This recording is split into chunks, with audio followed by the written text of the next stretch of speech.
प्रेम. आपल्या रोजच्या बोलण्यात तू सतत करीत असतोस माझ्यावरील प्रेमाचा उच्चार. पण माझे फक्त स्मितहास्य पाहून तू अगदी अस्वस्थ होत असतोस. पण खरं सांगू का तुला, मी खूप विचार करत असते. कसे असेल तुझ्या प्रेमाचे स्वरूप आणि त्याची व्याप्ती? असेल का ते प्रेम सकाळच्या नाजूक कोवळ्या किरणांसारखं आल्हाददायक आणि उबदार, मंद अशा सुगंधाने भारलेलं?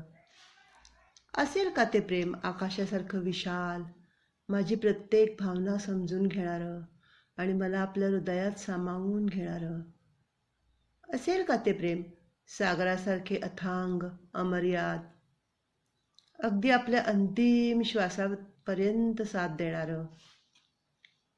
असेल का ते प्रेम स्थळकाळ वेळाच्याही पुढे धावणारं, शाश्वत आणि निरंतर? मला एकदा जवळ बसवून समजावशील का हे सारं? मला एकदा जवळ बसवून समजावशील का हे सारं?